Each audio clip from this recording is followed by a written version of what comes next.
You're looking at AMD's chart right now. It is April 14th, 2026, and the stock is sitting at $248.29. Yeah, riding a massive, near 26% surge over just the last 2 weeks alone. Exactly, 2 weeks. And if you pull up the data, every quantitative indicator is just screaming buy. But, and this is a massive pace, but right at this exact moment, top executives are cashing out millions of dollars in stock. Right. So the forensic question we really have to answer today is this. Are retail traders currently being lured into like a massive exit liquidity trap by executives selling the top? Or is the market just systematically underpricing a foundational shift in enterprise AI? I mean, it is the ultimate structural friction in the market right now. You have this aggressive intraday momentum colliding directly with shifting long-term fundamentals, and that creates a highly volatile environment for anyone trying to allocate capital. Which is exactly why we're taking this offline and running the actual math. For this deep dive, we're bypassing the financial cheerleading.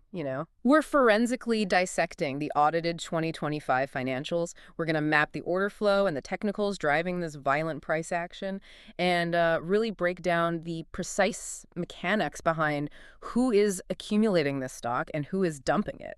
Yeah, and we have to weigh the tangible downside, like the lost international markets, against the actual scale of their upcoming enterprise deployments. Right, because both things are happening at the same time. And just to be absolutely clear up front, this is purely an educational analysis of the data, the algorithms, and the market psychology. We're analyzing the architecture of the trade. This is not financial advice. No, definitely not. But to properly diagnose a 25.91% run-up in a matter of weeks, you have to look past the candlestick chart, right? You have to evaluate the structural foundation supporting that equity. Right. And the starting point for that is their 2025 audited financials, because that tells us what kind of capitalization they actually have to survive this semiconductor cycle. Okay, let's unpack this because the actual numbers, the scale here kind of dictates the whole strategy. It really does. So for the full year of 2025, AMD generated total revenue of $34.64 billion. That ranks them eighth globally in the sector. They posted a net profit of $4.33 billion. But the metric that fundamentally changes the risk profile, in my opinion, is the free cash flow. Oh, excellent. In Q4 2025 alone, their free cash flow surged nearly 91% to $2.08 billion. And out of $76.93 billion in total assets, they are sitting on $10.6 billion in cash and short-term investments, against only $3.3 billion in debt. That is, well, that specific ratio, the $10.6 billion in liquidity versus $3.3 billion in debt, that's the critical lever here. How so? Well, fabricating cutting-edge silicon is arguably the most capital-intensive heavy industry on Earth. You are constantly fighting for wafer allocation at foundries like TSMC. Right, which isn't cheap. Exactly. So in this sector, your balance sheet isn't just a safety net, it is your primary weapon. Having that much unencumbered cash allows them to fund massive R&D cycles without taking on high-interest debt that would, otherwise just choke their operating margins. Right. It's like they've built this fortress-like balance sheet. It's a bulletproof vehicle. But, and here's my pushback, the cost of getting into that vehicle right now is historically aggressive. Fair point. If we look at the valuation, AMD is carrying a trailing PE ratio of 94.59. Yeah, that's steep. Right. The semiconductor industry average is currently hovering around 42x. So paying a 94 multiple in a sector known for brutal cyclical downturns, doesn't that inherently imply extreme vulnerability? With a multiple like that, aren't investors basically paying Ferrari prices for this bulletproof truck? What's fascinating here is how that trailing multiple plays into the whole undervalued versus value trap debate. Because it really looks like a textbook trap where the market has already priced in years of flawless execution. If you are judging the stocks solely by a trailing multiple, then yes, a 94 PE absolutely looks like a trap. Yeah. But the thing is, the trailing PE just measures the ghost of last year's earnings. You're right. Institutional capital does not trade on the past. The market is a forward discounting mechanism. And when you evaluate their forward PE, the multiple collapses down to 36.63. Wait, 36.63, that completely changes the narrative. Exactly. So if you're buying at a 36 forward multiple, you aren't paying a premium for yesterday's consumer graphics cards. You're essentially buying a subscription to tomorrow's infrastructure. Precisely. That multiple compression is driven by mathematical models projecting basically exponential earnings expansion relative to the rest of the sector. Ah, okay. It is why multiple institutional fair value estimates actually place the stock around $290. Ah. When you discount their projected cash flows back to present value, quantitative models suggest the equity is still roughly 18% to 23% undervalued. Even after a 26% run-up. Even after that, the premium paid today is an arbitrage on the speed of their upcoming enterprise deployments. Okay, so if the underlying math suggests an intrinsic value of $290, we need to map how algorithmic and retail capital is actually trading the tape right now. Yeah, let's look at the technicals. Because the 52-week range is incredibly wide. It moved from $83.75 all the way up to $267.08. That's been a massive swing. Huge swing. And currently, the stock is trading aggressively above all its major moving averages. We're talking the 5-day at 246 cents, the 50-day at $229.66, and the 200-day all the way down at $208.50. Furthermore, the MACD is sitting at 4.85. And that MACD reading is vital to understand. Break that down first. So the MACD isn't just an arbitrary line on a screen. It measures the velocity of capital flow. A positive 4.85 divergence means the short-term momentum is accelerating away from the long-term trend so violently that algorithmic momentum funds are mathematically forced to trigger buy orders just to chase the yield. Wow. Yeah, and then the moving averages act as these layered dynamic floors of support beneath the price. Yet the momentum algorithms seem to be pushing the engine a bit too hard here. They usually do. Because the RSI, the relative strength index, has crossed over 70.33. And think of an RSI over 70 like a car engine redlining. Great analogy. Right. It's producing maximum power and incredible speed, but if you keep the RPMs in the red for too long, the whole system overheats. The bid-ask spread thins out, buyers become exhausted, and the stock is forced to downshift. Right. So if 70 means overbought, aren't retail traders who buy in right now risking a classic top-tick trap? It is a high probability risk, which is exactly why the immediate technical outlook is distinctly categorized as bullish neutral. Bullish neutral. Explain the mechanics of that, because those terms are inherently contradictory. I know, it sounds like an oxymoron. Yeah. But the broader structural flow of capital is bullish-like. The higher highs and higher lows are completely intact. Okay. But the neutral classification is a warning about that redlining engine you just mentioned.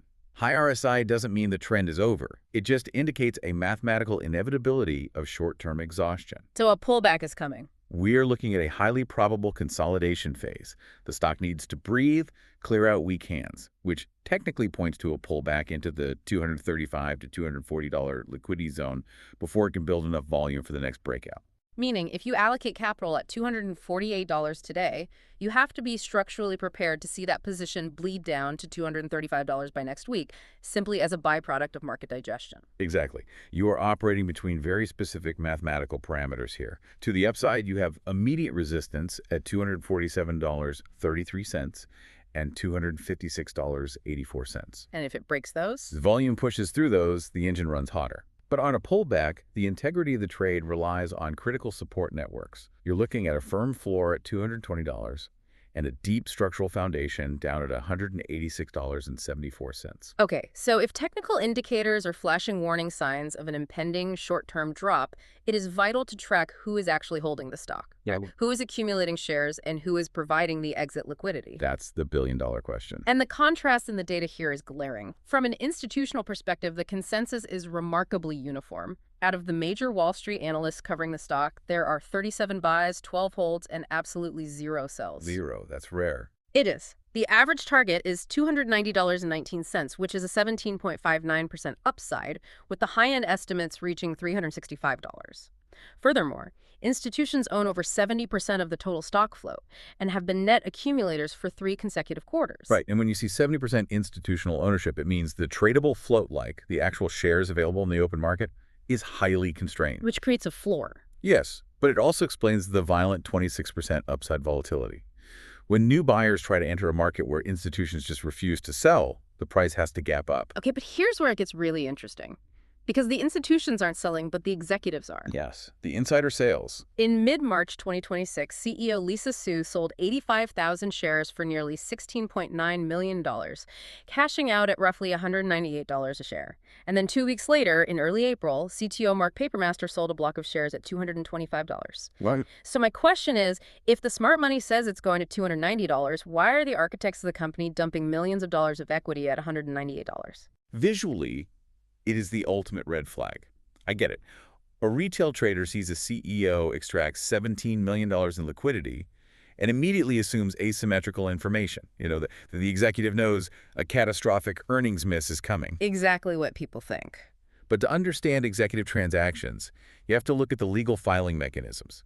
Specifically, the Rule 10b-5-1 predetermined trading plans attached to these sales. Explain the exact mechanism of a 10b5-1 plan, because predetermined could just mean they decided to sell a week before the public knew the stock was overbought. No, it's way stricter than that. What? A 10b5-1 plan is a rigid legal framework established by the SEC. An executive cannot just wake up, check the RSI, see it hitting 70, and decide to sell. Oh, they can't. No, they must file a binding schedule months, sometimes years, in advance. It dictates that a specific number of shares will be liquidated on a specific date or at a specific algorithmic price trigger, completely blind to future market conditions. So it's locked in way ahead of time. Right. They do this to legally insulate themselves from insider trading charges. So you are saying this isn't a panic liquidation. It is automated portfolio management. If we connect this to the bigger picture, it's just routine force diversification. When 90% of a CEO's net worth is locked in company equity, they rely on scheduled liquidations just to manage tax liabilities. Which makes sense. The forensic clue is always the scale. If an executive cancels a scheduled buy program or suddenly liquidates their entire vested float outside of a plan, that is a structural fire alarm. 185,000 shares. A scheduled fractional drawdown at $198. That is just administrative noise. The fact that institutions managing billions in sovereign and pension capital are actively absorbing those shares and locking up 70% of the float, that is the dominant macro signal. Okay, that clarifies the transaction mechanics, but just because the CEO's sale was pre-planned doesn't mean the company is immune to macroeconomic damage. Oh, absolutely not. There are real storms on the horizon. Let's examine the bear case here, because even if the CEO isn't panic selling, there are severe, tangible headwinds actively degrading AMD's balance sheet right now. This isn't theoretical downside. No, the geopolitical fracture is probably their most immediate liability. It's a massive liability. AMD was recently forced to take a $440 million charge entirely due to U.S. export controls blocking the sale of their Instinct MI308 GPUs to China. Yeah, that was a heavy hit. That is an entire hemisphere of enterprise demand instantly walled off by federal regulation. You don't just lose the sale, you take the capital hit on the stranded R&D and the inventory. Right. On top of that, their legacy business, the gaming and semi-custom console sector, is in a severe cyclical slump. And this isn't a one-quarter miss.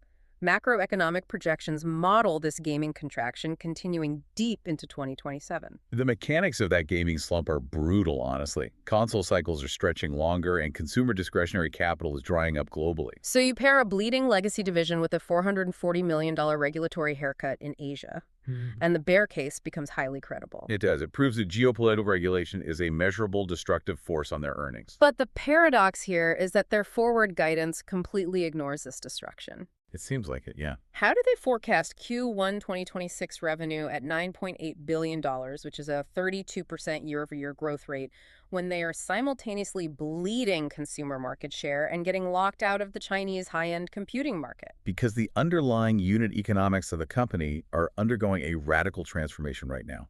Yes, they took a $440 million charge, but look at the profitability metric. Okay. Despite losing the volume of the Chinese market, their GAAP gross margins actively expanded from 49% in 2024 to 50% in 2025. Walk through the causality there. How do you increase your gross margin when a massive portion of your global market just vanished? Pricing power.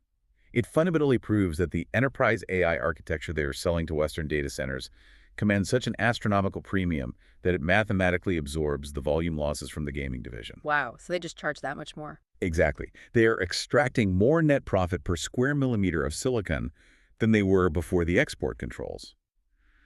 The company is literally mutating from a volume-based consumer hardware manufacturer into a high-margin enterprise infrastructure provider. And that leads directly to the sheer scale of the catalysts slated for the second half of 2026.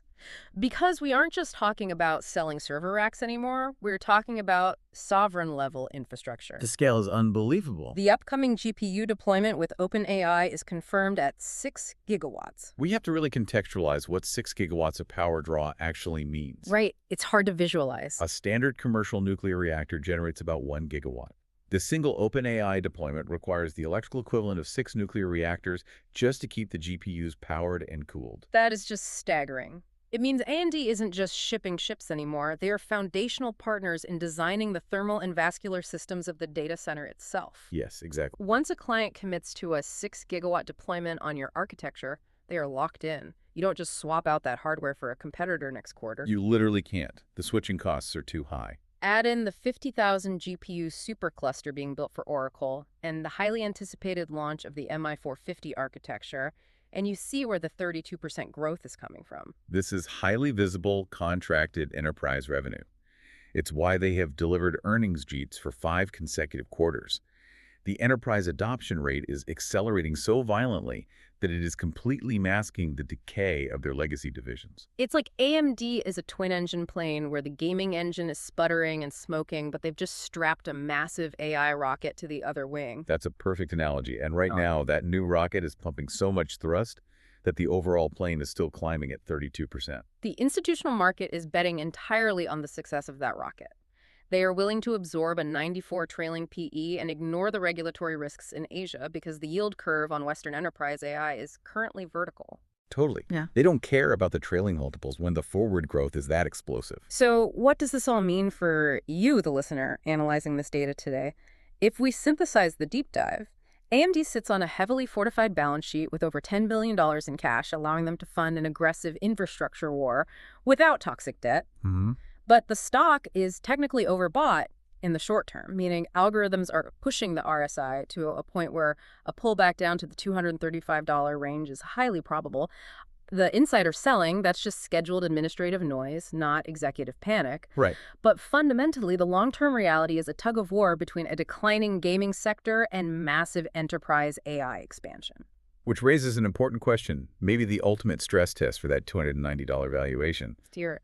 If AMD's entire long-term premium heavily relies on AI partnerships like OpenAI and Oracle to offset their gaming slump and the loss of the Chinese market, what happens to their pricing power when competitors like NVIDIA and Intel unleash their next-generation chips later this year to fight back for that exact same market share? That is the multi-billion-dollar friction point. Will their pricing power hold, or will a silicon price war crush those 50% margins? That is the data you need to be tracking next. Thank you for joining us on this deep dive. Stay curious, look past the headlines, and keep questioning the data.